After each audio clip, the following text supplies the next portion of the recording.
இணைந்திருக்கிறோம். சிறிய விளம்பர இடைவேளையை தொடர்ச்சியாக நிகழ்ச்சியில் யாழ் குடாநாட்டிலிருந்து வெளிவரக்கூடிய 4 பத்திரிகைகளின் செய்திகளின் ஒரு மேற்பார்வையோடு இணைந்திருக்கலாம். முதலில் ஈழநாடு மற்றும் வலம்புரி நாடுகளின் செய்திகளை பார்க்கலாம். ஈழநாட்டு பத்திரிகையின் இன்றைய பிரதான செய்தியாக வதை முகாம்கள் தொடர்பாக விசாரணைகள் நடத்துவோம். வவுனியாவில் அமைச்சர் விமல் ரத்நாயக்க. பட்டளந்த வதை முகாம் மட்டுமல்ல, பல வதை முகாம்கள் இருந்தன. அவை தொடர்பில் விசாரணைகள் இடம்பெறும் என போக்குவரத்து, நெடுஞ்சாலைகள், துறைமுகங்கள் மற்றும் சிவில் விமான சேவைகள் அமைச்சர் விமல் ரத்நாயக்க தெரிவித்தார் என்றவாறு இளநாட்டு பத்திரிகையின் பிரதான செய்தி காணப்படுகிறது. தொடர்ச்சியாக வலம்புரி நாளிதழின் பிரதான செய்தியோடு இணைந்திருக்கலாம். வலம்புரி நாளிதழின் இன்றைய நாளுக்கான பிரதான தலைப்புச் செய்தியானது பொலிஸ்மா அதிபர் சிறையில் உள்ளார், ஊழல்வாதிகளுடன் மோத நாம் தயாராகிவிட்டோம், ஜனாதிபதி அனுர அதிரடி அறிவிப்பு என்கின்ற ஒரு செய்தி. ஊழல்வாதிகளுக்கு எதிராக கடுமையான நடவடிக்கை எடுக்கப்படும், இப்போது நாம் செய்வது தெரிகிறது அல்லவா, ஊழல்வாதிகளுடன் மோதுவதும் நாம் தயாராகிவிட்டோம், இவ்வாறாக ஜனாதிபதி அனுரகுமார திஸ்ஸநாயக்க தெரிவித்துள்ளார் என்கின்ற பிரதான தலைப்புச் செய்தியுடன் இன்றைய நாளுக்குரிய வலம்புரி பத்திரிகையானது ஆரம்பமாகின்றது. அதனைத் தொடர்ந்து ஈழநாடு பத்திரிகையினுடைய முதல் பக்க செய்திகளை பார்க்கலாம். ஈழநாட்டு பத்திரிகையின் முற்பக்க செய்திகளாக சுன்னாகத்தில் விபத்து, 19 வயது இளைஞன் பலி. சுன்னாகம் கந்தரோடே பழனி கோவிலடி பகுதியில் இடம்பெற்ற மோட்டார் சைக்கிள் விபத்தில் இளைஞர் ஒருவர் உயிரிழந்துள்ளார். சிவராசா பிரவீன் என்ற இளைஞனே இவ்வாறு உயிரிழந்துள்ளார் என்ற செய்தி இங்கே பிரசுரிக்கப்பட்டுள்ளது. எங்களுடைய டான் தொலைக்காட்சி குழுமம் சார்பாகவும் அவருடைய குடும்பத்திற்கு நாங்கள் ஆழ்ந்த அனுதாபங்களை தெரிவித்துக் கொள்கிறோம். தொடர்ச்சியான செய்திகளாக அரிசி பற்றாக்குறை செயற்கையானது. அமைச்சர் வசந்த சமரசிங்க. சந்தையில் அரிசி பற்றாக்குறையை செயற்கையாக உருவாக்கி அரிசி விலையை சிலர் அதிகரிப்பதற்காக வர்த்தக அமைச்சர் வசந்த சமரசிங்க குற்றம் சாட்டியுள்ளார் என்ற செய்தியுடன் புதிய அரசமைப்பு பணியூடாக பிரிட்டனுக்கு பதில் வழங்குங்கள், அரசிற்கு மனோ கணேசன் ஆலோசனை. உடனடியாக புதிய அரசியலமைப்பு பணியினை ஆரம்பித்து தேசிய நல்லிணக்க இலங்கையை அடையுங்கள், அதுதான் பிரிட்டிஷ் அரசாங்கத்திற்கு நீங்கள் தரக்கூடிய சரியான பதிலாக இருக்க முடியும் என தமிழ் முற்போக்கு கூட்டணியின் தலைவர் மனோ கணேசன் கூறியுள்ளார் என்ற செய்தியோடு பிரித்தானியா விதித்த தடையின் பின்னணியில் புலி ஆதரவாளர்கள், அஜித் பெரேரா எம்பி குற்றச்சாட்டு. முன்னாள் ராணுவ தலைமை அதிகாரிகள் உட்பட 4 பிரித்தானிய அரசாங்கம் தடை விதித்தமையின் பின்னணியில் விடுதலை புலிகளுக்கு ஆதரவான சக்திகள் இருப்பதாக பாராளுமன்ற உறுப்பினர் அஜித் பெரேரா தெரிவித்துள்ளார் என்ற செய்தியோடு அனுரவின் இந்திய விஜயத்தின் போது எட்டப்பட்ட இணக்கப்பாடுகளை மீளாய்வு செய்வார் மோடி, இந்திய வெளிவிவகார அமைச்சு அறிவிப்பு என்ற செய்தியும் கட்டமிடப்பட்ட செய்திகளாக இலங்கையிலும் மிகப்பெரிய நிலநடுக்கம் ஏற்படக்கூடும், நாகமுத்து பிரதீபராஜா எச்சரிக்கை. மியான்மரில் நடந்தது போன்று என்றோ ஒரு நாள் இலங்கையிலும் மிகப்பெரிய அளவிலான நிலநடுக்க நிகழ்வு இடம்பெறலாம், அதற்கேற்ற வகையில் போதுமான நடவடிக்கைகளை நாம் முன்னெடுக்க வேண்டும் என யாழ்ப்பாண பல்கலைக்கழக புவியியல் துறை தலைவர் ஹலாநிதி நாகமுத்து பிரதீபராஜா எச்சரிக்கை விடுத்துள்ளார் என்றவாறு இந்த செய்தி காணப்படுகிறது. குறிப்பாக யாழ்ப்பாண பல்கலைக்கழகத்தின் புவியியல் துறை தலைவர் நாகமுத்து பிரதீபராஜா அவர்கள் வெளியிடக்கூடிய வானியல் காலநிலை சார்ந்த தகவல்கள் துல்லியமாகவும் அவர் கூறியக்கூடிய கருத்துக்களுக்கு ஏற்ற மாதிரி இந்த வானியல் காலநிலைகள் நாங்கள் பார்க்கக்கூடியதாகவும் இருக்கும்.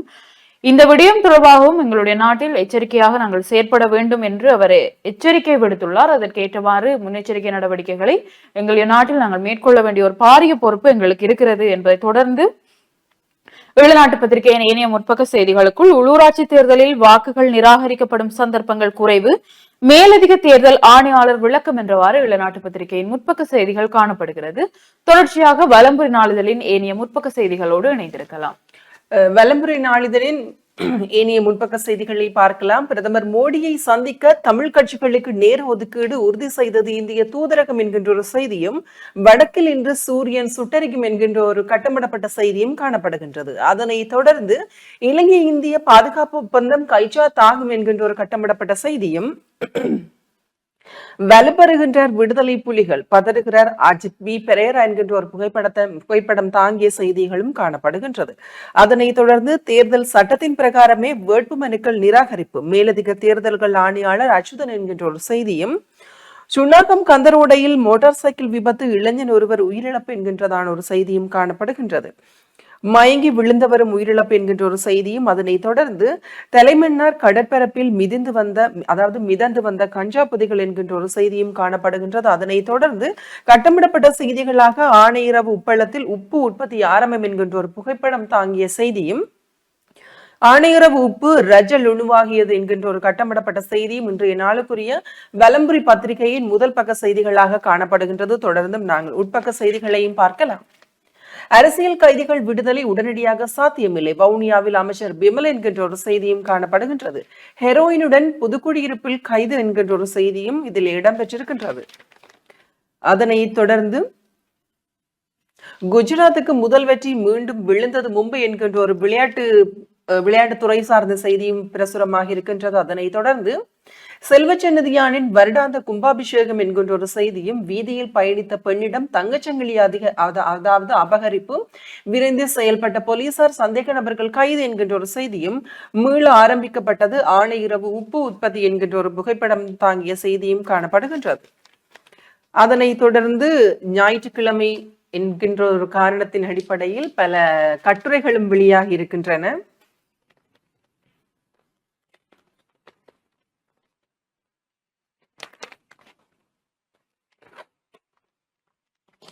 தொடர்ச்சியாக பார்க்கலாம். ஆணையரவு உப்பு என பெயரிடுக ஸ்ரீதரன் எம்பி அவசர கடிதம் என்கின்ற ஒரு செய்தியும் காணப்படுகின்றது. போரினால் வடக்கில் மூடப்பட்ட தொழிற்சாலைகள் மீள திறக்கப்படும், வடக்கு மாகாண ஆளுநர் வேதநாயகன் உறுதி என்கின்ற ஒரு செய்தியும், மியான்மரை உலுக்கிய நிலநடுக்கம் 1000 தாண்டியது பலி எண்ணிக்கை மேலும் அதிகரிக்கலாம் எனவும் அச்சம், மோட்டார் சைக்கிள் விபத்து படுகாயம் அடைந்தவர் மரணம் என்கின்ற ஒரு செய்தியும், சீரணியில் இன்று சங்காபிஷேகம் என்கின்ற ஒரு செய்தியும் காணப்படுகின்றது. அதனைத் தொடர்ந்து எனவே இவ்வளவுதான் இன்றைய நாளுக்குரிய வலம்புரி பத்திரிகை தாங்கி வந்த செய்திகளாக காணப்படுகின்றது. தொடர்ந்தும் நாங்கள் ஈழநாட்டு பத்திரிகையின் உட்பக்க செய்திகளுடன் இணைந்து கொள்ளலாம். ஈழநாட்டு பத்திரிகையின் ஏனைய உட்பக்க செய்திகளுக்குள், மீனவர் பிரச்சனையை அரசியலாக்க கூடாது, இந்திய அரசியல்வாதிகளிடம் இளங்குமரன் எம்பி எச்சரிக்கை என்ற ஒரு புகைப்படம் தாங்கிய செய்தியும், வீதியால் பயணித்த பெண்ணின் தங்கச்சங்கிலியை அறுத்த 2 போலீசாரால் கைது என்ற புகைப்படம் தாங்கிய செய்தி ஒன்றும் இங்கே பிரசுரிக்கப்பட்டுள்ளது. தொடர்ச்சியாக இந்த தங்கச்சங்கிலிகள் அறுக்கக்கூடிய விடயம் என்பது எங்களுடைய நாட்டிலும் குறிப்பாக எங்களுடைய பிரதேசத்தில் அதிகரித்து வரக்கூடிய நிலைமையில் இந்த தங்கச்சங்கிலிகளை அணிந்து செல்லக்கூடிய பெண்கள் சற்று கவனமாகவே இருக்க வேண்டும். காரணம், பவுனின் விலையும் அதிகரித்திருக்கக்கூடிய நிலையில் இது எங்களுக்கும் ஒரு பாரிய இழப்பாகவே இருக்கும் என்பதை நாங்களும் தெரிவித்துக் கொள்கிறோம். தொடர்ச்சியான செய்திகளுள், தலைமன்னார் கடலில் மிதந்து வந்த பெருமளவு கேரளா கஞ்சா போதிகள் என்று நாங்கள் வலம்புரி நாளிதழில் பார்த்த ஒரு செய்தி.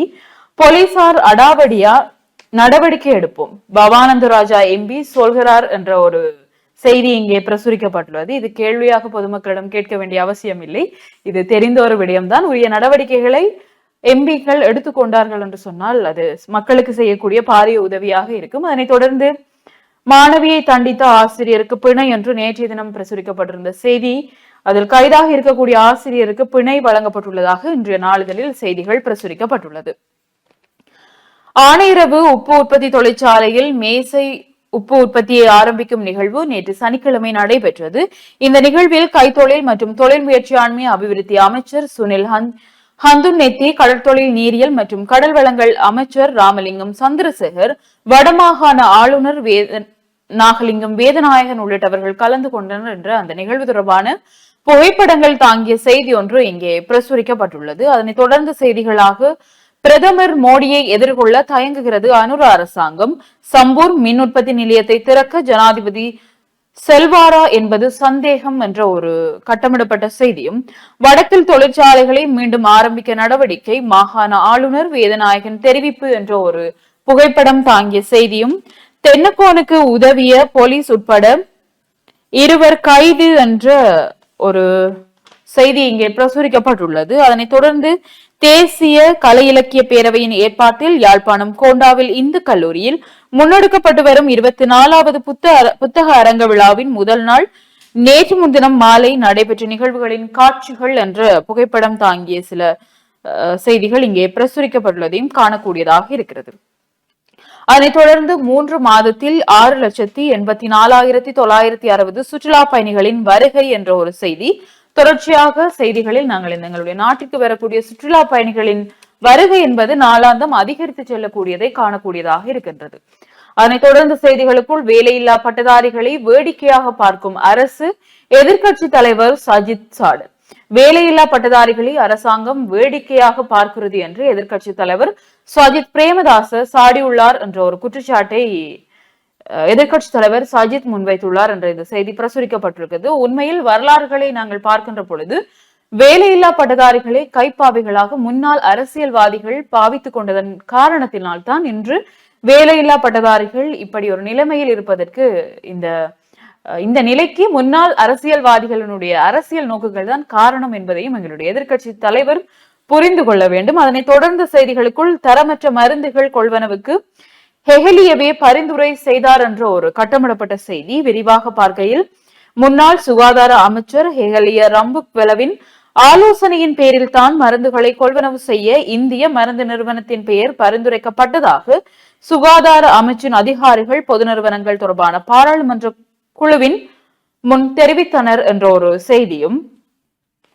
உலக வங்கியின் பிரதிநிதிகள் கிழக்கு ஆளுநருடன் சந்திப்பு என்ற புகைப்படம் தாங்கிய செய்தியும், மாத்தளையில் வதை கூடங்கள் கோட்டபாய மீது குற்றச்சாட்டு 1988 1989 ஆண்டு கால பகுதியில் மாத்தளை மாவட்டத்தில் பலரை வலிந்து காணாமலாக்கிய பல்வேறு சம்பவங்களில் அப்போது மாவட்டத்திற்கு பொறுப்பான ராணுவ ஒருங்கிணைப்பாளராக கடமையாற்றிய முன்னாள் ஜனாதிபதி கோட்டபாய ராஜபக்ஷ பொறுப்பு கூற வேண்டும் என்று காணாமலாக்கப்பட்டவரின் குடும்பங்களின் ஒன்றியம் புதிய குற்றச்சாட்டொன்றை முன்வைத்துள்ளது என்றவாறு இந்த செய்தி காணப்படுகிறது.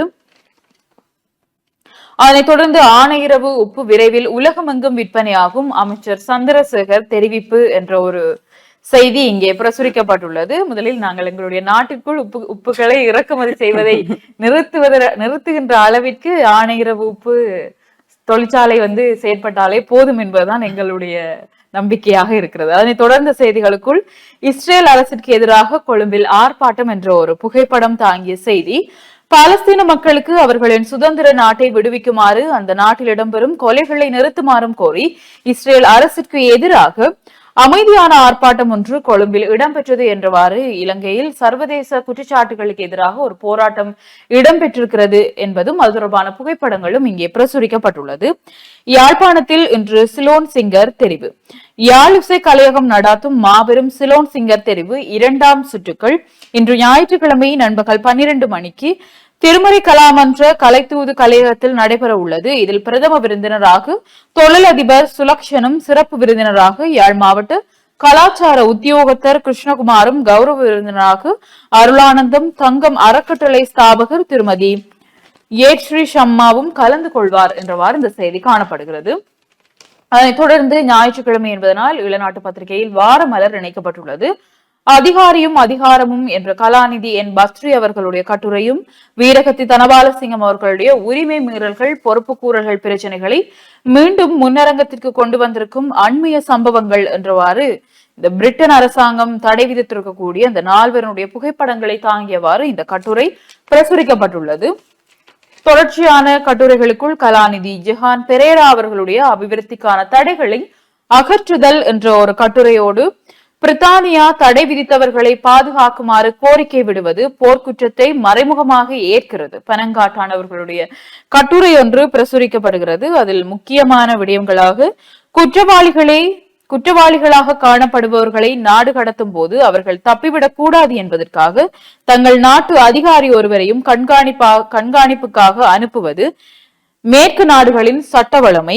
இதனை புரிந்து கொள்ளாது தம்மை பாதுகாப்புடன் நாட்டிற்கு அனுப்பிய பிரித்தானியா இப்போது குற்றவாளியாக பார்க்கிறது என்று கருணா கூறுவது வேடிக்கையான வினோதம் என்றவாறு இந்த கட்டுரை காணப்படுகிறது. இது நேற்றைக்கு முன்தினம் வந்திருக்கக்கூடிய பத்திரிகைகளின் செய்திகளுக்கு எதிராக இந்த கட்டுரை வந்திருப்பதை பார்க்கக்கூடியதாக இருக்கிறது. குறித்த தடை விதிக்கப்பட்ட நபர் பிரித்தானிய அரசாங்கம் தன்னை நாடு வரை பாதுகாப்ப கொண்டு வந்து நிறுத்தியது அப்படி என்ற ஒரு விடயத்தை தெரிவித்திருந்தார். அதற்காகத்தான் இந்த கட்டுரை இங்கே பிரசுரிக்கப்பட்டுள்ளது.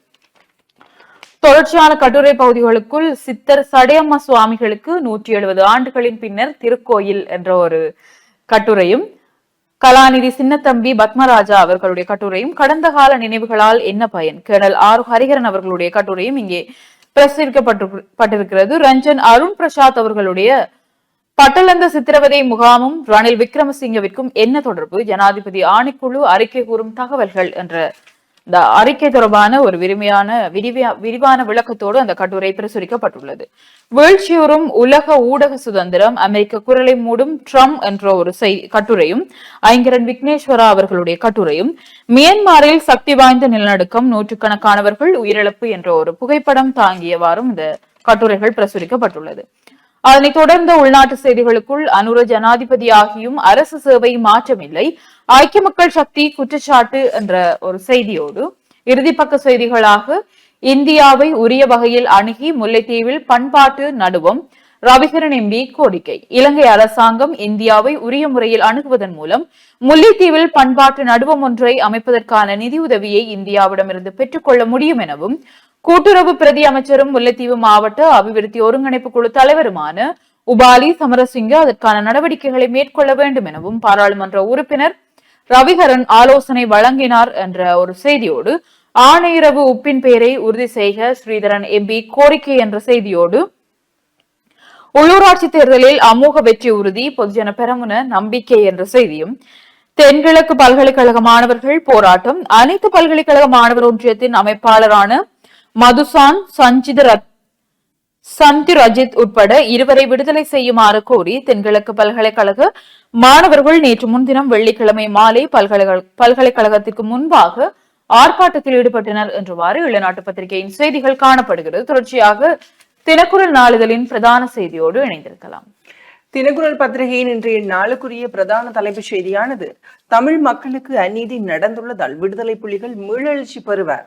இராணுவ தளபதிகள் மீதான தடையின் பின்னணியிலும் புலிகள் ஈழத்தை அமைப்பதற்கும் சில முயற்சிகளை மேற்கொள்கின்றனர் என்கின்றவாறான இன்றைய நாளுக்குரிய தினக்குரல் பத்திரிகையினுடைய பிரதான தலைப்புச் செய்தியானது காணப்படுகின்றது. அது கட்டமிடப்பட்ட புகைப்படம் தாங்கிய செய்தியாக இருக்கின்றது. தொடர்ச்சியாக உதயன் பத்திரிகையினுடைய பிரதான தலைப்புச் செய்தியை பார்க்கலாம். உதயன் பத்திரிகையின் இன்றைய பிரதான செய்தியாக நேற்று முதல் மீண்டும் ஆணையரவில் உப்பு உற்பத்தி ஆரம்பம், நவீன உபகரணங்கள் மற்றும் பொதியுடல் வசதிகளுடன் மீளமைக்கப்பட்ட ஆணையரவு உப்பளத்தில் ரஜ உப்பு, அரசாங்க உப்பு என்ற பெயரில் உப்பு உற்பத்தி நேற்று சனிக்கிழமை ஆரம்பித்து வைக்கப்பட்டது என்றவாறு இந்த செய்தி காணப்படுகிறது. விரிவாக பார்க்கையில் நாடாளுமன்ற உறுப்பினர் சிவஞானம் ஸ்ரீதரன் கோரிக்கை விடுத்துள்ளார். இது தொடர்பில் கைத்தொழில் மற்றும் தொழில் முயற்சியாண்மை அபிவிருத்தி அமைச்சர் சுனில் ஹந்தன் நெத்திக்கு நேற்று சனிக்கிழமை கடிதம் ஒன்றையும் அவர் இதனை தெரிவித்து அனுப்பியுள்ளார். அந்த பெயரை உறுதிப்படுத்துமாறு அவர் ஒரு கடிதம் ஒன்றையும் அனுப்பியுள்ளார் என்றவாறு இந்த செய்தி தொடர்ந்து செல்வதை பார்க்கக்கூடியதாக இருக்கிறது. அதனைத் தொடர்ந்த உதயன் பத்திரிகையின் முற்பக்க செய்திகளுக்குள் ஆணையரவு உப்பு எங்கள் அடையாளம், பெயர் மாற்றத்தை ஏற்கும் ஸ்ரீதரன் எம்பி தெரிவிப்பு என்றவாறு அந்த செய்தியின் தொடர்ச்சி. அதனைத் தொடர்ந்து ஆணையரவு உப்பு என்று விரைவில் பெயர் மாறும் அமைச்சர் சந்திரசேகர் உறுதி என்று அவர் பதிலளித்ததையும் இந்த செய்தியில் பிரசுரிக்கப்பட்டுள்ளது. மோடியின் வருகையின் போது மீனவர்கள் விவகாரம் ஆழமாக பேசப்படும், கடற்தொழில் அமைச்சர் தெரிவிப்பு என்ற ஒரு செய்தி. அண்மையில் 2 தினங்களுக்கு முன்னர் தான் தமிழகத்திலிருந்து மீனவர் சங்கங்கள் இலங்கை வந்து கலந்துரையாடலில் பேச்சுவார்த்தைகள் ஈடுபட்டிருந்த நிலையில் அடுத்த நாளே 2 மீனவர்கள் கைதாகி இருந்தனர் இந்த கடல் எல்லையை தாண்டிய குற்றச்சாட்டின் பேரில். அதன் பிறகு மோடியின் வருகையின் போது இந்த மீனவர் விவகாரம் மீண்டும் ஆழமாக பேசப்படும் என்றவாறு ஒரு செய்தி இங்கே பிரசுரிக்கப்பட்டுள்ளது. 24 மணி நேர மின்சாரம் சொன்னவுடன் பவர் கட், மூக்குடைப்பட்ட வலுசக்தி அமைச்சர் என்ற ஒரு செய்தி இங்கே பிரசுரிக்கப்பட்டுள்ளது. விரிவாக பார்க்கையில் யாழ்ப்பாணத்திற்கு 24 மணி நேரமும் மின்சாரத்தை வழங்குவோம் என்ற வலுசக்தி அமைச்சர் குமார ஜெயக்குடி உரையாற்றிவிட்டு அமர்ந்த சிறிது நேரத்தில் மின்சாரம் தடைப்பட்டுள்ளது என்றவாறு இந்த செய்தி பிரசுரிக்கப்பட்டுள்ளது. இதுதான் எங்களுடைய நாட்டின் நிலைமையாகவும் இருக்கிறது. அரசியல்வாதிகளும் உரிய திணைக்களங்களுக்கு உரியவர்களும் வாக்குறுதிகளை வழங்குகிறார்களே தவிர அவைகளை நிறைவேற்றுவதற்கான இந்த சாத்தியப்பாடும் இல்லை. இதில் ஆணையிரவு என்று தமிழ் மக்களுடைய ஒரு அடையாளமாக இருக்கக்கூடிய இந்த ஆணையிரவு உப்பு தற்பொழுது ரஜ உப்பு என்று, அதாவது தமிழில் அது அரசாங்க உப்பு அப்படி என்ற பெயர் மாற்றக்கூடிய இந்த நிலையில் தமிழ் மக்களுக்கான உரிமைகளையும் அடையாளங்களையும் அவர்களிடமிருந்து பறித்துக் கொள்வதற்கு முயற்சிகளையும் எடுத்துக்கொண்டு தமிழ் மக்களுக்கான நியாயத்தையும் நாங்கள் வழங்குவோம் என்று கூறிக்கொண்டிருப்பது வேடிக்கையாக தான் இருக்கிறது. என்ன இந்த 2 முறையாக்கலாம் என்று நகைச்சுவையாக கேட்பது போன்று இருக்கிறது. அதே போன்று இந்த உதயன் பத்திரிகையின் மிக முக்கியமான விடயமே இந்த முச்சந்தி முரளி அவர்களுடைய கருத்து தான். என்ன நல்லது செய்தாலும் அதுக்குள்ள ஒரு விளையாட்டு காட்டாமல் விடாயினம் பாருங்கோ என்று இந்த ஆணையரவு உப்பு உற்பத்தி விடயம் தொடர்பாக அவருடைய கருத்தை தெரிவித்திருக்கிறார். இதுதான் உதயன் பத்திரிகையின் முற்பக்க செய்திகளாக இருக்கின்றது. தொடர்ச்சியாக தினக்குரல் நாளிதழின் முற்பக்க செய்திகளோடு இணைந்திருக்கலாம். தினக்குரல் நாளிதழின் ஏனைய முற்பக்க செய்திகளை பார்க்கலாம். ஆணி இரவு உப்பு அடையாள பெயரை உறுதி செய்யுங்கள், நாடாளுமன்ற உறுப்பினர் வர்த்தக அமைச்சுக்கு கடிதம் என்கின்ற ஒரு செய்தி பிரசுரமாக இருக்கின்றது. நேற்றைய தினம்தான் அந்த உப்பு உற்பத்தி நிலையமானது திறந்து வைக்கப்பட்டிருக்கின்றது. எனவே இன்றைய நாளில் அதிக அளவிலான செய்திகள், ஒவ்வொரு பத்திரிகையும் இந்த உப்பு உற்பத்தி தொடர்பாக, உப்பு உற்பத்தியினுடைய பெயர் தொடர்பாக பல செய்திகளை பிரசுரித்து இருக்கின்றது. கிளிநொச்சி அந்த வரிசையில் கிளிநொச்சியில் ஆணையரவு உப்பு உற்பத்தி நிறுவனம் மீள ஆரம்பம் என்கின்ற ஒரு புகைப்படம் தாங்கிய செய்தியும், முன்னாள் கிராம சேவகர் ஹெரோயினுடன் கைது என்கின்றவாறாக ஒரு செய்தியும் முற்பக்கத்தில் பிரசுரமாக இருக்கின்றது. தொடர்ந்தும் முல்லைத்தீவில் பண்பாட்டு நடுவம் இந்தியா நிச்சயமாக உதவும், உரிய முறையில் அணுகுங்கள் என்கின்றவாறாக இருக்கின்றது. அதாவது முல்லைத்தீவில் பண்பாட்டு நடுவம் ஒன்றை அமைப்பதற்கு இந்திய துணை தூதுவருடன் பேச்சுவார்த்தை நடத்தியுள்ளதாக நாடாளுமன்ற உறுப்பினர் ரவிகரன் இந்திய துணை தூதுவருக்கு இந்த விடயத்தில் நல்லெண்ணம் உள்ளதாகவும் கூறியிருக்கின்றார் என்கின்றவாறாக ஒரு கட்டமிடப்பட்ட செய்தியும் காணப்படுகின்றது முற்பக்கத்தில்.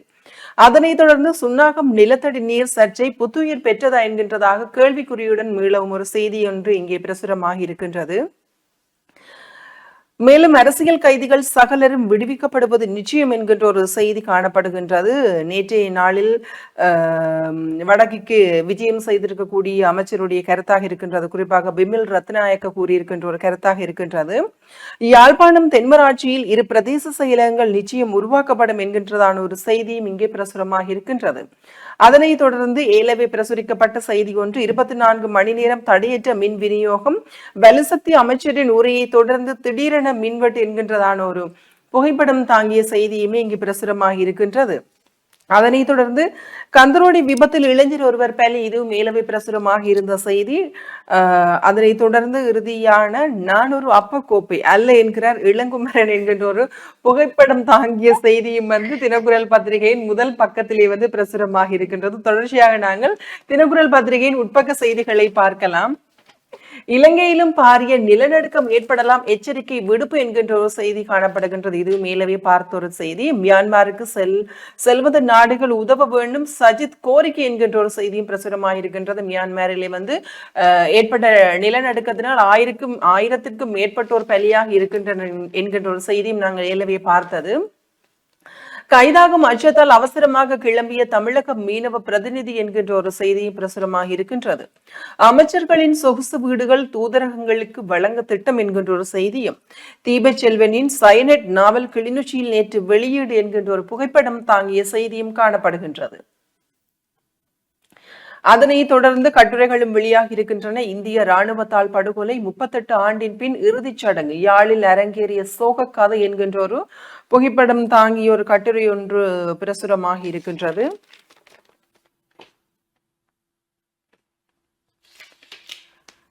அதனைத் தொடர்ந்து உண்மை மற்றும் நல்லிணக்க ஆணையகம் சிக்கல்களும் சவால்களும் என்கின்ற ஒரு கட்டுரையும் வெளியாகி இருக்கின்றது. ஞாயிற்றுக்கிழமை பல கட்டுரைகள் வெளியாகி இருக்கின்றது. பட்டலந்தா பனிப்பாறையின் ஒரு முனை மட்டுமே 16,000 பேரளவில் காணாமல் ஆக்கப்பட்டனர் என்கின்ற ஒரு கட்டுரையும் வெளியாகி இருக்கின்றது. இந்த பட்டலந்த வதை முகாம் தொடர்பான அந்த பிரச்சனையும் தற்காலத்தில் முன்வரமாக போய்கொண்டிருக்கின்ற ஒரு செய்தியாக இருக்கின்றது. அதனை தொடர்ந்து சினிமா செய்திகளும் பல வெளியாகி இருக்கின்றன.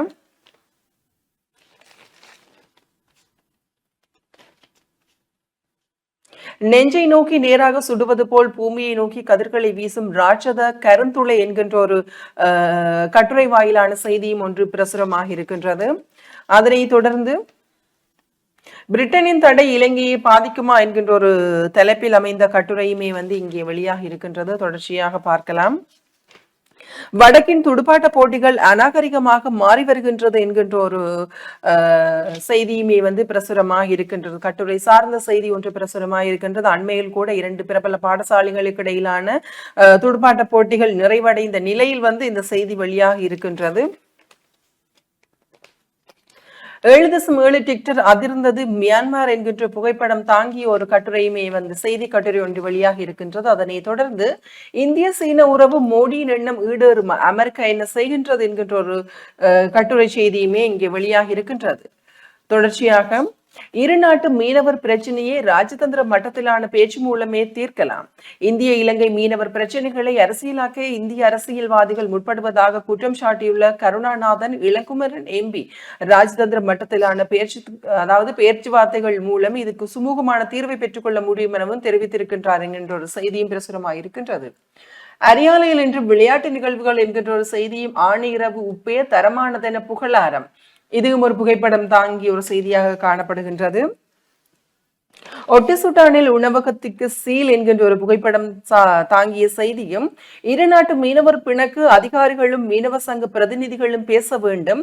சுண்ணாகத்தில் இறுதி போட்டியும் பரிசளிப்பும் சனசமூக நிலைய பொதுக்கூட்டம், அதாவது குறிப்பாக கொக்குவில் சனசமூக நிலையத்தின் வருடாந்த பொதுக்கூட்டமும் புதிய நிர்வாகிகள் தெரிவும் இன்று ஞாயிற்றுக்கிழமை மாலை 4 மணிக்கு மேற்படி சனசமூக நிலைய மண்டபத்தில் இடம்பெற உள்ளது. இப்பொதுக்கூட்டத்திற்கு சனசமூக நிலையத்திற்குரிய அங்கத்தவர்கள், கிராமத்தவர்கள் மற்றும் சமூக ஆர்வலர்கள் அனைவரையும் தவறாத சமூகம் அளிக்குமாறு செயலாளர் ஈழத்தமிழ் மணி கேட்டுள்ளார் என்கின்ற ஒரு செய்தியும் பிரசுரமாக இருக்கின்றது.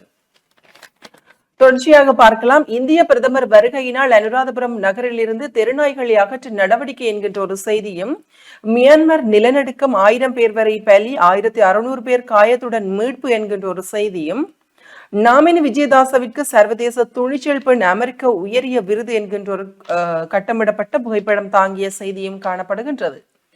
இலங்கை இந்திய மீனவர் பிரச்சினைக்கு தீர்வு டெல்லியில் 2016 எட்டிய முடிவின் அடிப்படையில் அமைய வேண்டும் என்கின்ற ஒரு செய்தியும் பிரசுரமாக இருக்கின்றது.